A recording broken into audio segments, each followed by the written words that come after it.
Hi, I'm Cameron Sides, And I'm Logan Holmes. and this is my podcast. The podcast for my memoir. The title is "Message in a Dream." That's an interesting title. Yeah, I actually struggled titling this paper because like it starts out with me explaining how I never believed that dreams can have meaning, because there's that old tale of how when you dream, there's some meaning behind it, no matter what it is. Like, it could be a kid left in the dark, and it could be like, oh, well, you feel alone.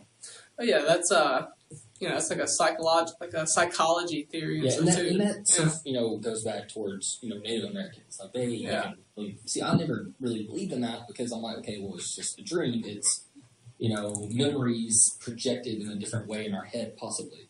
Yeah, some people think, dreams are your mind's way of preparing you for events and stuff. Like if you get bit by a snake in a dream, that's your mind's way of preparing you for a real life event where you get, bit by a snake, Yeah.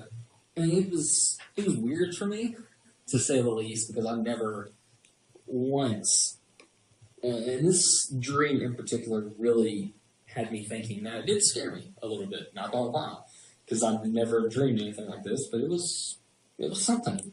So, as the dream started, right before the dream, I remember I got home from school, did my homework for a few hours, 8:30, 9 o'clock rolls around. I'm like, I'm tired, I'm going to go to bed. So I laid down, probably a little bit after, I finally fell asleep. And when I awoke, or at least I thought I awoke, I was in this office. And I bet that was pretty scary. It was something, I'm not going to lie. It really did scare me. And so I was in Quantico at the FBI. Yeah. Now, understand, I had no interest in the FBI or anything of that nature growing up. I was like, you know what? I'm going to graduate high school, go work for a factory job like the rest of my family, make a decent living, because my town, like most people work in factories and make $20,000 to $30,000 a year. So you can make a decent living. Most people where I live, everyone goes off Boilermakes or offshore. Well, see, I was going to join Job Corps and learn the trade of Boilermaking, and I was going to actually work under this one guy I know who is a Boilermaker and get experience off of that. Yeah. But, of course, this dream kind of changed that for me. Yeah. So, there was cluttered desks everywhere. It was a mess. People running around. People were yelling, screaming. The guy that I suppose was the director walks up, and he's got, coffee in his hand. He's wired. Seems like he's been there for hours. Your typical FBI. Yeah, I guess this is just how I was picturing at the time, because that's how I've always seen people who work like a government job such as that. They're just constant stress. Yeah. And he just walks up and he hands me a badge. And I remember in the dream being like, okay, why am I getting a badge? I'm just a kid. But then I finally realized, oh wait, this is me as an adult. Why am I an adult? Why is this scaring me? What is going on? Yeah, you said you're a kid. How old were you when you had the dream? Oh man, I'm trying to think. I had to have been, see, I'm 19 right now. So I had to have been 15, 16 years old. Oh, so this was this is recent, but that's still a kid. And for this, that's still a while ago. I remember, it's not that long ago, but it's a while. It's a while to me, have a dream that's affected me this far. Yeah. And so he hands me an envelope. To this day, I don't even know what the envelope was in. It was just a sealed envelope I was supposed to give to some man or some woman. And he told me at the time, if I had to open it when the case was over. So I was like, okay, what case? Explained to me there was serial killer, because I'm really big into Criminal Minds, so I guess this may have played into it. Maybe I had it playing while I fell asleep or something. But then this woman, he was walking towards his office and he stopped this woman, and basically she was my partner. So we left and headed to the crime scene, but it was I don't remember the drive to the crime scene, because before that, we stopped in an alley. It was like out of nowhere, just an alley appeared. We pulled it's one of those dream things where you're kind of teleporting. Yeah, and she got out of the car and the guy just handed her a box. And in my head, I was like, okay, it's a box, but what's in the box?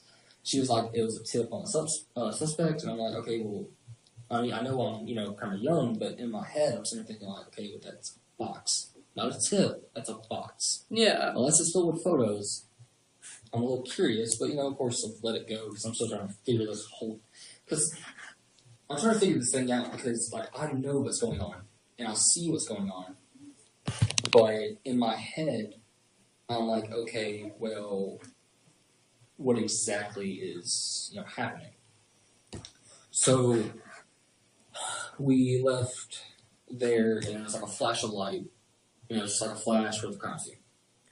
We're getting out the car, and I went to, talk to the forensic team to see, laceration and stuff like that. Just stuff spitballing off the top of my head in the dream, because, like I said, watched way too much Criminal Minds, NCIS, all that other stuff. I hear it, dude. And so, I just remember, it taking a while, and then I went back to the car to check the box, but she stopped me. And then, so she was like, okay, well, we need to go to this next town because another body was found. So, okay, well, we're just going to stay in a hotel overnight. So, we get to the hotel, and I'm getting our bags and everything. She's checking us in. We have 2 separate rooms. And I remember being in my room, and I was just sitting at the desk filing paperwork, getting some leftover stuff done, filing reports. And I remember I needed to give a report to her to get her signature. Well, I went to her room, she wasn't there. And so, this case, I could tell, in the dream, I was on edge about it, because it was one of those things where it was something personal to me, but I had no way of figuring out what it was, after I woke up and the dream was over. And at this point, I did wake up, and I went and got some water, and in my head, I was thinking, okay, well, I don't want to keep dreaming this, because it was getting to the point where it was just you weird. were kind of scaring yourself in your dream. And I noticed, the TV was on, but it wasn't this stuff. It wasn't Criminal Minds, it wasn't NCIS, CSI, it wasn't none of that. Really? Yes. This sounds like a Criminal Minds episode. Yeah, I was really thinking, okay, I'm schizophrenic or something, and I'm really messed up. I'm going crazy. Yes, and so, I took some medicine to help me sleep, and hopefully, put me in a deep sleep, and I wouldn't have to worry about it. Well, turns out that, I went back to sleep, and waking up, I was back in our hotel room. So I was looking around, I was like, okay, well, maybe I can finally figure out what's in this box. So I went to the box. And in that box, I opened it, and I saw a case file. It's a decent, big box, but just one case file, nothing else. So as I went to grab it, I heard a gunshot. And then I woke up. So, your partner shot you? That's what I'm thinking. And, of course, that's why I put in the memoir, because that's the only thing that made sense. Yeah. And so whenever I woke up, it made me kind of which it was 4 or 5 in the morning when I woke up. Oh, yeah. And I was up it was a Saturday, and I was up that whole day. And the rest of the night and all day trying to figure this out. And for the next couple of days, I was constantly okay, how much can I retain and how much I can actually see. And so it came down to okay, well, it's obvious that, there are people in this world that are bad. Because this was my only interpretation of it. There are people out there who are going to completely destroy, your life or whatever, if given a chance. So I figured, so I figured it would be best for me to go in a career fight against that. Yeah, where I can actually help people and not feel helpless.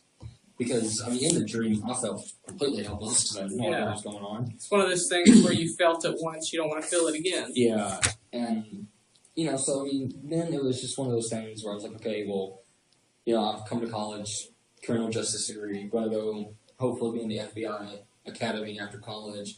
If not, I'll work with a local agency. But other than that, it's basically how it started to end. All right, well...